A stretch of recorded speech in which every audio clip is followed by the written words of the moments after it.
Hello, everyone. Welcome to my YouTube channel. You are speaking to Zukiswa, who's also known as Zugiti. Please do allow me to reintroduce myself to you. Today it's a Tuesday night, and I'm in bed already. It's raining in Cape Town. It's raining in Cape Town. Zukiswa is a girl from Utene, Dinaka. Who's currently working in Cape Town, and I have been here for some time. If you are following me, thank you for subscribing. Thank you for, you know, getting to know Uzukiswa. Who's Uzukiswa? What makes Uzukiswa? What is it about Uzukiswa that is Uzukiswa? Yes.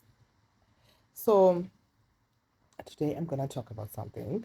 I feel like I need to push something.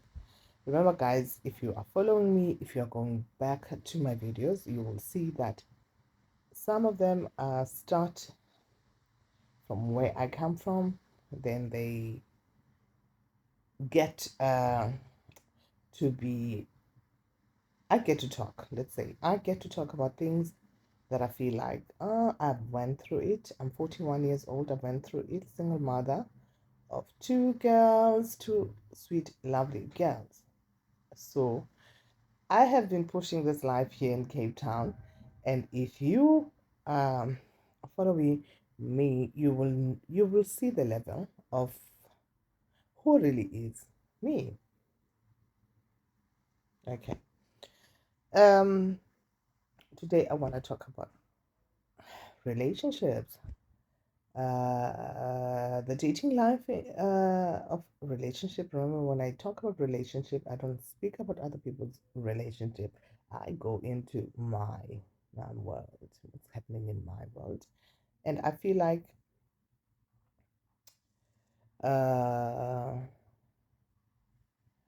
my life is very like complicated, really complicated. And when it comes to relationship, I struggle a lot. I think I've mentioned it. And it's so funny that the things that I talk about here are things that people are actually laughing uh, about it behind my back. And the funny irony is, the more you want to keep your relationship private, the more people want to know.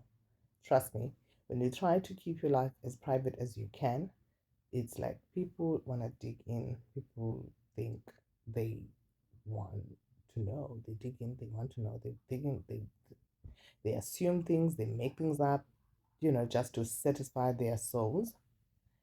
They do those kind of things. So I think it's one of the reasons that I opened up this channel, because it was like the more I trying to keep things private, the more people want to know. Why is the mystery around your dating life?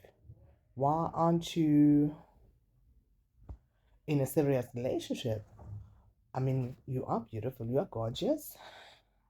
I don't have it all together. They might think I have it all together, but I kind of figured a way, a system for me that works for me, and that really does work for me. And I thank God that I did that.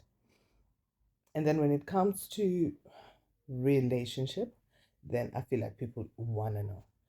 And even if I would say, no, I'm not dating, it's so funny. On this channel, I talk about my relationship, and I love the fact that I get to talk about my life here.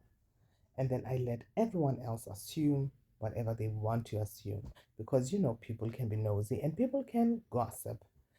And the frank thing is, I have this channel to come back to and talk about my life, my experiences, and where I am.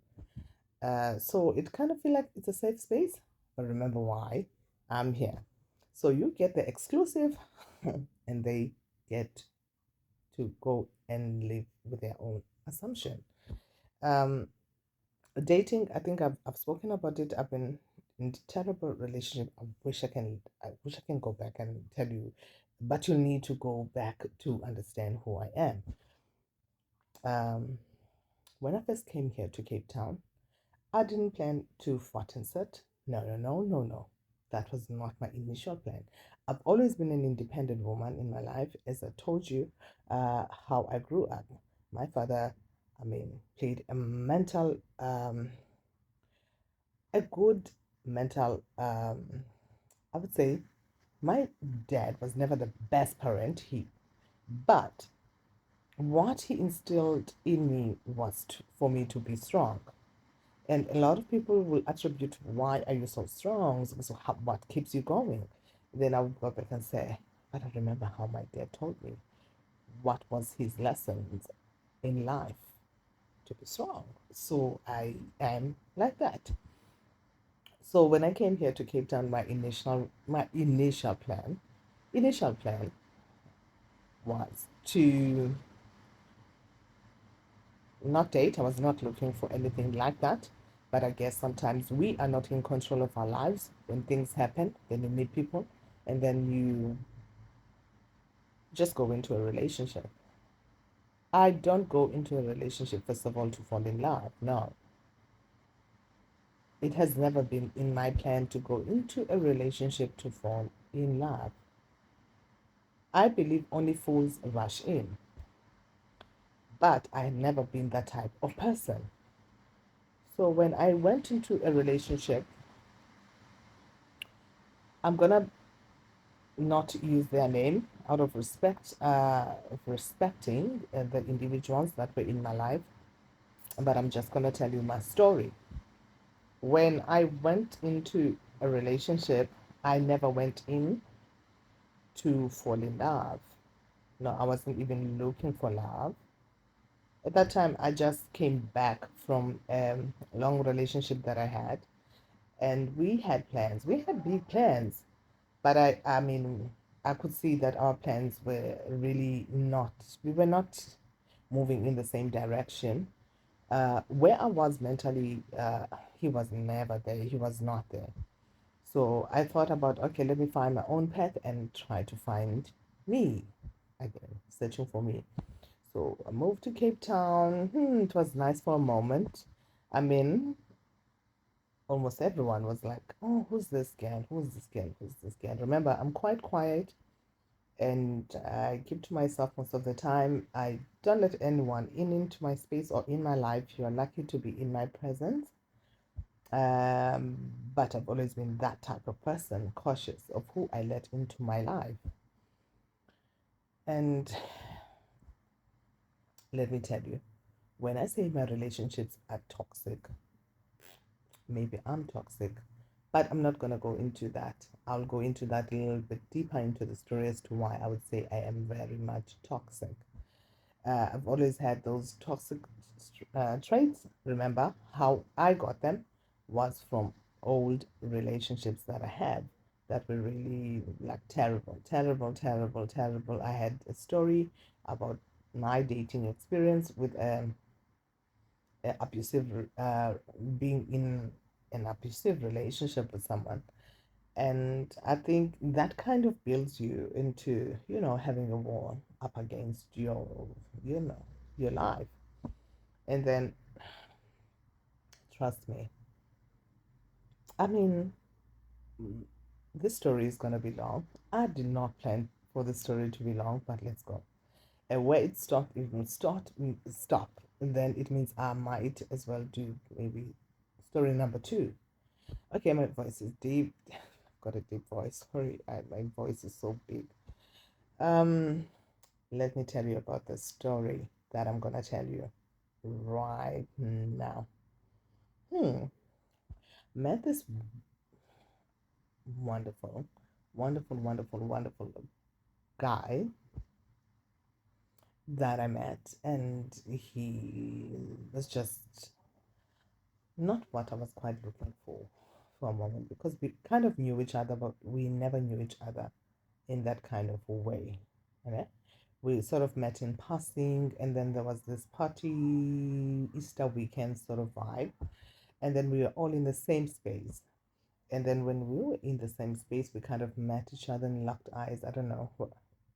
Alcohol does something to people.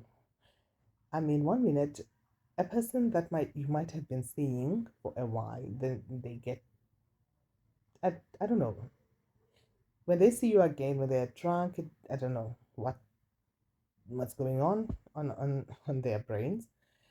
But let me tell you, something definitely does not happen when people drink alcohol. All of a sudden, he was like all over me. I'm like, okay, no, no, no, like blah blah blah. This guy was like all over me, chasing me around. I thought, no, it's fine. Went back home. They came back the next day, and I didn't think it was serious because remember, we were with everyone. We're in a group of circle of people we knew. So I didn't think they would come back. So they actually came back the next day. I'm like, maybe he forgot about whatever he was doing. But no, no, no. Apparently, he did not. So when he came back, again, I didn't take it serious. I was like, what now? What now? So I think we went out and they went away. So we didn't see each other for a week. And then he came back again the second week. Again, we were in the same group of people and we were kind of like talking now because he had eyes for me. And once we talked, that's where I sort of like, okay, let me try and give him a chance. Because at that time really I wasn't looking for anything, but I knew definitely that okay, I kind of knew him and he was a good guy and you know, let me give him a chance. And trust me, I have never been someone that goes into a relationship thinking that I am in for the long haul. I've never been that person in my life. If I'm going into a relationship, it's either I'm going in with my eyes wide open and I have expectations, my own expectations of what I want into that relationship, and I'm not expecting anything from maybe let's say the individual. So when I went in, I was like, okay, good. Maybe I need someone just to, have fun with. Sorry, oh, it's nighttime. Have fun with, but I do not, let's say, take them serious. That has always been my motto in life. I don't go in to fools rushing. No, I've never been that type. I go in with my eyes clear and my plans in my, you know, what are my plans? What are my goals? What is it that I want? And not about what does he really want. But I guess sometimes when men meet women, they kind of have a plan of who they would like that woman to be. Then I get frustrated by that a lot because at the end of the day, I had my own plans and my own goals, and I might not easily communicate them right away with you. And even if I do, it's kind of hard for the next person to understand that because they are in maybe in that moment of being in love, finding the one, or being, immersed into your life and they want to, you know, be around you. Our our relationship, I don't want to lie, it was good at the beginning because every relationship, I believe, it starts with a honeymoon phase whereby there's that high, then there's reality, then there's life, and then there's, yeah, life. Sorry. So when I went into that relationship, the honeymoon phase lasted as long as it can because we were so smitten with each other, so smitten, so much. that I sort of like ignored a lot of flags because I was so now immersed into his world.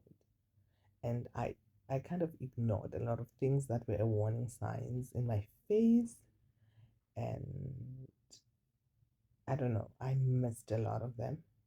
But it's so funny that my sister said I knew something was going to happen because a guy can never be this, like, perfect. And the guy was so perfect. But I missed that because I was in that moment. And he was at first. And really, he was. He was. And and life happened for us very fast because at that time I didn't have my own place, but I managed to get my own place with his help. But our arrangement was that I would buy that place from him, like you would, it's sort of a startup. So I bought it. When I bought it, I started fixing it up little by little because at that time I was working for penniless. I didn't have money, and I did it, and I was so proud of myself that I actually did that for myself. And then reality hit. That would be the second part. When reality hit, we sort of moved in together quickly because we're always in each other's spaces. Either I was in his space or he was in my space. So we were kind of alternating between the two. So we were doing that. Hmm. And whilst we were doing that, the reality part hits. I don't want to lie. The relationship was filled with so much not really turmoil at the beginning, because I always had plans. I kind of always had plans of where I wanted to be, of where I'm going, where I am, headed to. So I kind of had plans. So he would go out, have fun, and I will allow him because he was honest. I mean, he would tell me I'm going out with my friends, blah, blah, blah. And I'm like, okay, I'm good, I'm fine. But it was not like an initial fat and set going type of way, like, what is that? Boom. No, it was not. And I would go in.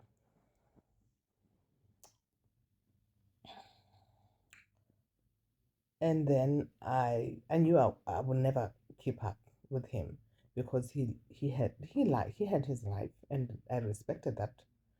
But it was not my life. He had his life, but it was not my life. It was not my lifestyle. So he used to go out more often, and then I would sit at home, maybe come back from work, wash and sleep, and take care of my child at that time. And I couldn't go out because I had my child with me. So a lot of things were not working for me, or allowing me to be out and about. Oh, sorry, guys. You guys, I'm such an early sleeper. I'm so embarrassed. So, listen to me. Um, there was this one instant. Okay, we were all having fun, and we. Okay, I don't know whether we were accompanying someone who was going home. Yeah, I think we were accompanying someone who was going home. So we were walking that person out, and then whilst we were doing that, um, when we came back, we had a little bit of argument. A little bit of argument. And that argument turned into a whole lot of like red flags for me. In during the midst of the argument, I remember it very well. But the way that he was shouting at me, it was like a way that I've never seen him before. Because remember, I never knew that side of him, and it was a shock for me. And I remember trying to make a decision of whether to turn back or to turn back to him. But I could not because we were already in the street and it was dark, and I was not familiar with the place. So like, okay, it's not gonna work. Even if I would to tell myself to walk. I don't know how safe this area is. So for me to just be safe, let me turn back and go with him. Then we went back, but it was like a first red flag that I saw about him. And then he kind of like hid it, hid it for me. It's like no, I can't move past things like that. I can't move past moments like that in my life. Really, I can't move past small little details that happen in my life like that, and say to myself, I didn't see that. I saw that. I saw that with my eyes, and I definitely didn't like it. So that's it at the back of my mind. Then we moved on. Then life happened, and I had to make a lot of changes in my life after that. And I went back home because my dad was sick. But at that time, we were more established. It was more like we were staying together, really staying together during that period. And during that period, there was a lot of things that I didn't know about him that I missed because I was uh, not aware of. I only was aware when I got in too deep to see, okay, this is the type of person that I'm dealing with. But again, life was happening and life was happening very fast. So I missed a lot of that. Um, so when life happened, I realized that okay, life was sort of moving us together in the same direction. Life was really like moving us in the same direction. We were immersed into our lives. I even forgot about the incident, and a lot has happened. Father got sick, a lot happened in my life, so I forgot about a lot and lots and lots and lots and lots and lots of things. So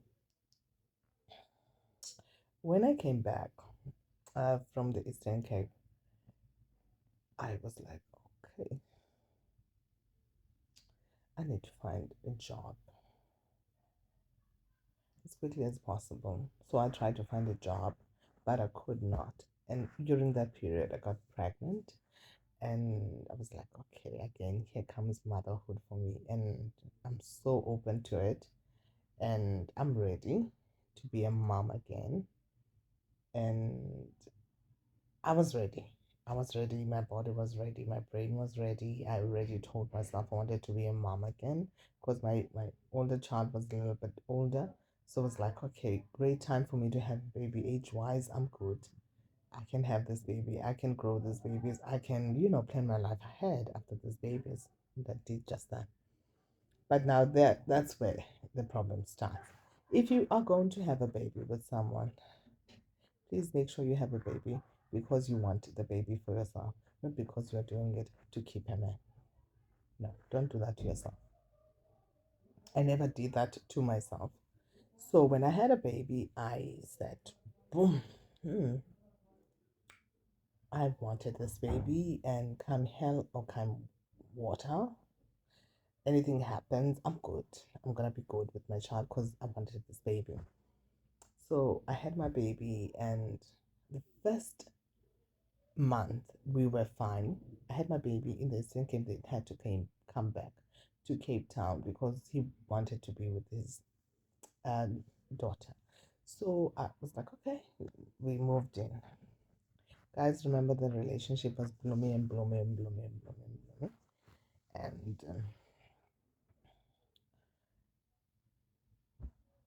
I didn't see anything that was going to happen, which was out of the ordinary in our lives. Because at that time, I was like, okay, I'm going to find a job, take care of my child, and, be me and do me.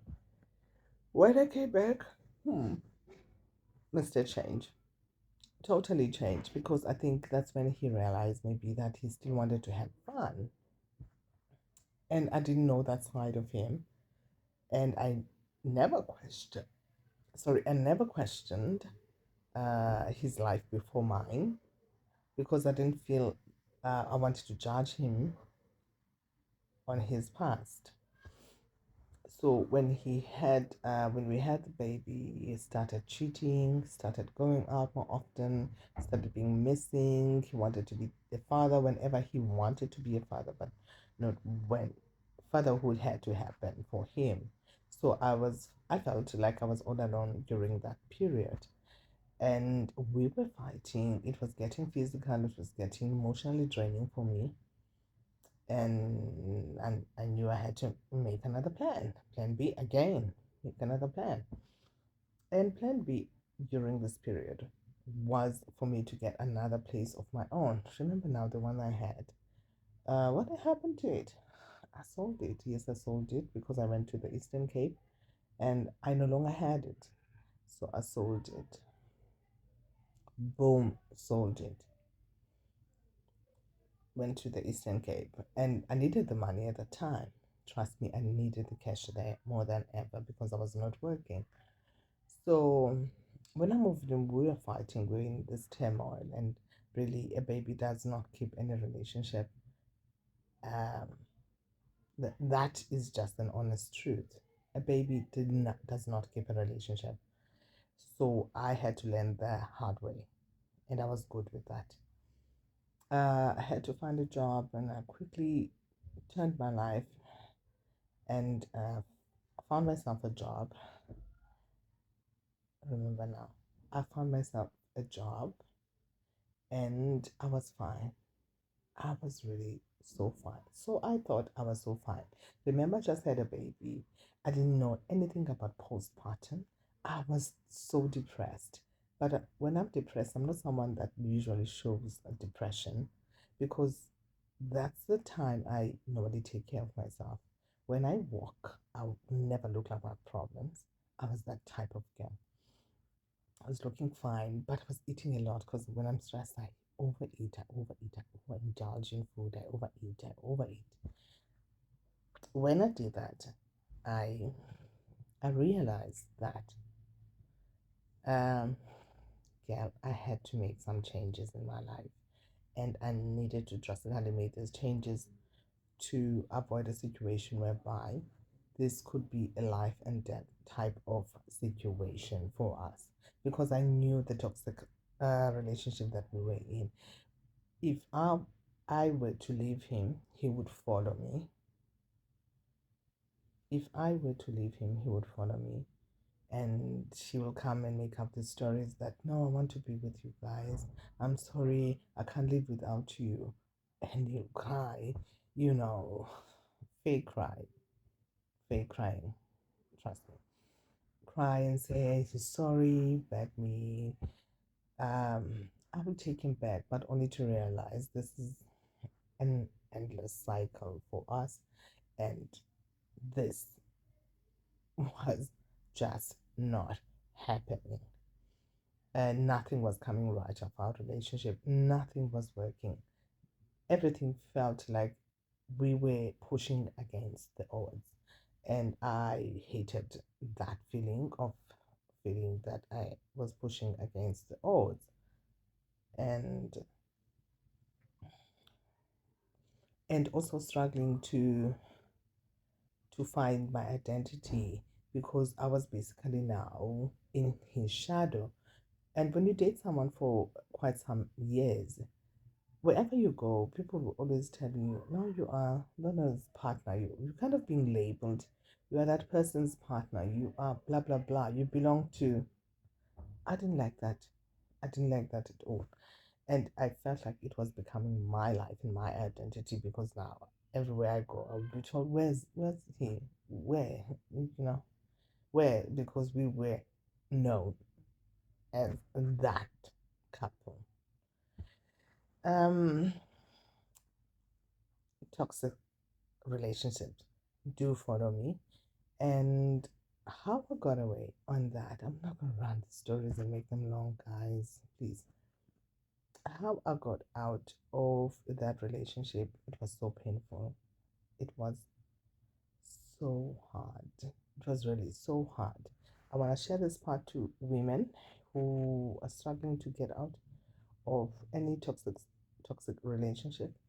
Guys, if you see the red signs, please do not miss them. Please do. I beg you, do not miss the red flags. The red flags are all over the place. They are just there. They are there when you are crying. They are there when you know you are in peace with yourself. They are there when you are in love. When they are there when you are, you know, everywhere. And I don't know what I'm saying now. Let me rephrase because I'm getting tired. But red flags are there.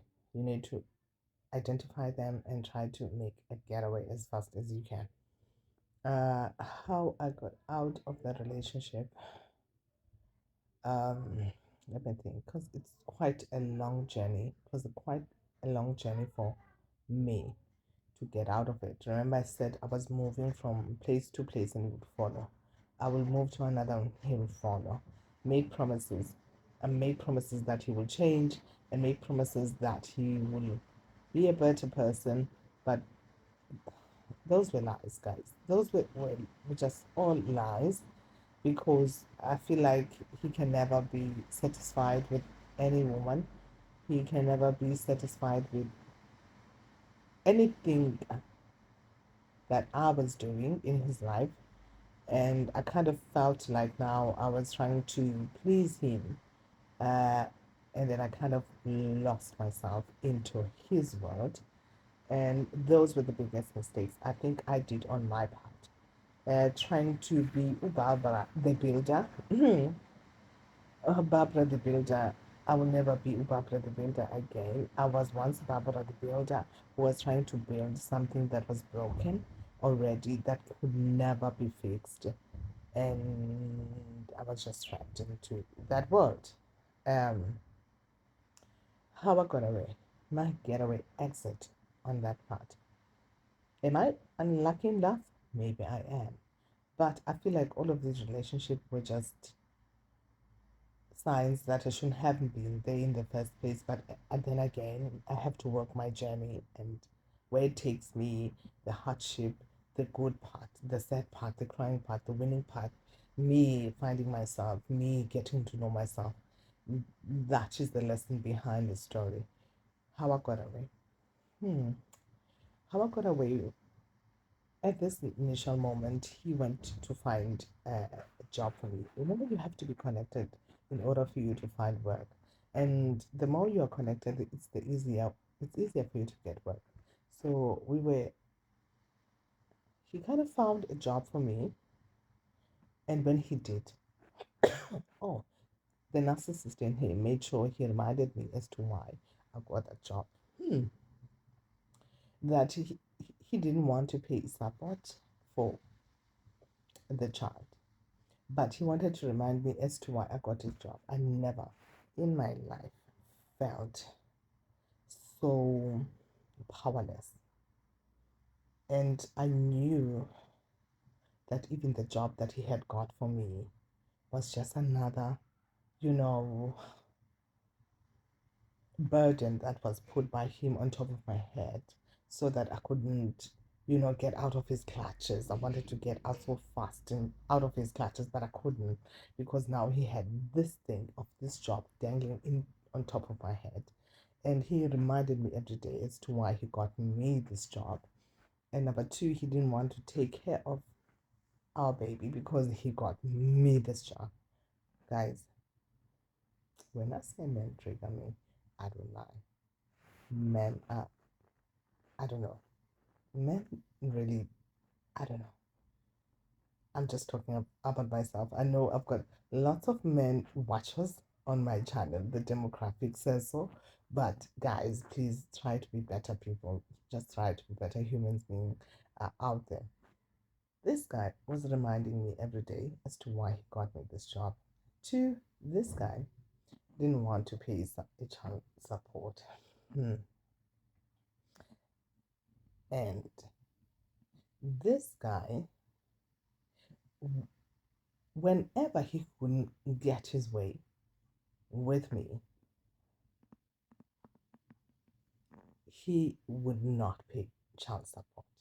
So I felt like, oh, he was trying to trap me into the circle, and I needed to get away as fast as I can. And I got away. Once I got away, he became more stubborn. He became more stubborn, more forceful. Like, I'm not gonna pay. I got you this job. Remember as to why I got you this job. I even hated the job at some point. I had, I hated the job. I was good at it.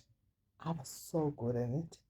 And there were points whereby I was like, I hate going to this place because this place was feeling like a prison for me. And I knew that I needed to get away from that situation as fast as I can. And how we lost it. We lost our jobs together because we fought while we're wearing uniforms at work. I'll tell you my life story and I'm gonna tell it my way. We lost our job. We were both wearing uniform. At that time, he changed the cars uh, two times, I think like three times in the space of a year. And he was living his best life. Let me tell you, my sister, that guy had money, but that guy didn't want to pay a measly 600 rand support. That was during 2000 and something uh, years ago. He didn't want to pay it. And when we lost our jobs because the two of us fought, I then realized that as much as I was losing the job, I was gaining my freedom. I I felt God's work right there and there. Trust me, I felt His power. I felt the burden being lifted on top of my shoulder that day when it happened. When I came home, trust me, I told my sister, I said, I lost my job today. And my sister was like, are you serious? I said, I am. But the calmness I was feeling at the time was like, I had peace. I really had peace. I really had peace in my life when I lost that job. And I felt the peace in me. And the funny part about it, I went back and I got my child from creche and sat her next to me and I looked at her beautiful face and she was smiling and she was gloating. I got up, took her and put her on my back, wrapped her around my back, took my CV and went and updated it. And I told myself, I'm not going to look back, I'm going to go forward. The next day, I wear my black and white. I went job hunting, hunting for another job. And I have never, ever looked back in my life ever again. And after that, hey, after that, this is for the guys. Guys, stop doing things to women and stop doing things to women and thinking that you can do that to other uh, children, women. Let's call us women and forget ukuthi though aba bantu banezinyanya zabo, aba bantu banothixo babo abamthandazayo, abantu banabantu babo people who have your back. Ndithetha ukuthi xa ndisithi suyenza into ulibale ukuthi le nto uyenzayo imbi and that maybe ngalaa mzuzu wena usava kamnandi you forget ukuthi uyayazi le nto uyenzayo ukuba ngabana ii-consequences zayo zizokusaphi. Uyayazi le nto uyenzayo, oh God, this week, like ii-consequences zayo zizokusaphi. Because at some point I felt that he had forgotten about karma. And during that space of time, I don't want to lie, I did not. After that happened, I did not care. I did not care about what happened to him. I didn't wish him any ill feelings. I just wanted to focus on my life and building myself. And everyone around me who knew me, they were at work. They said, "Oh, you probably went back to a unique. You probably went there." And I was like, "No ways. Who? Umna, go back home because of what? Of Vienna in daughter. No, I will never. I will never. I will never. I focus on myself. Went went and done in the space of period. I went and I had two interviews lined up. One I didn't get in, but even though I didn't get in, I was still proud of myself. Listen to me, I was still proud of myself because I went in there. I told my story to a group of women, and they sat there and listened to me and said to me, "You know what, girl, you might not get this job, but you are onto something." And I was so positive. I took the same positivity. I looked at what I wanted and focused on what I wanted. And I told myself, I'm going to work for this company. And God did that magic for me. And I got in. When I was in, I said, "Ndingenile," and I am going where I want to go. So there's a beauty in the story. There's just so much beauty in the story. There is sadness, but there is also beauty in the story. I hope that this motivates a woman out there who thinks that life is lifing me. Life can be lifing you now, but life really is treating us or teaching us something. There's lessons to be learned in life every day. I'm not a woman who sits on high pedestals and think I'm better than anyone, even though a lot of people think I am. I am not. I'm very much humbled, and I would like other women to treat other women better. I would like other men to treat women better and be better partners, be better lovers, and be better uh, to other people. Guys, this is a story for today. Today is Tuesday. It's the 11th, I think so. It's already late. It's already late. I want to sleep, but I wanted to tell you the story. I wanted to share the story with you. I feel like it's one of the story. I just want to put it out there. You know, put it out there. Um, Try to focus on the positive in your life. There's beauty in life, and there's beauty in your story. Even though it might sound sad, remember there's still beauty in it, and you can share a story with other women and make an impact on someone else's life and touch someone else's life. Remember, we are all in this journey um, to finding ourselves, but you need to be better people in life. I want to teach that to be a best version of yourself is to walk it, is to talk it, even if life is throwing you stones or life is giving you lemons, you make lemonade out of it and you find yourself. I love that part of finding myself because I'm like telling the stories and I can tell them in my own way without being told, oh, this is what happened to her. I hate that part. If you want to get to know me, come to this channel and learn a lot about me. I am very much new to this space, and please subscribe, comment, and share. We all have a beautiful life. Remember, to get to know me, you need to follow me so you can get to see more of these stories, more of this woman, the rambling one. Enjoy. Good evening.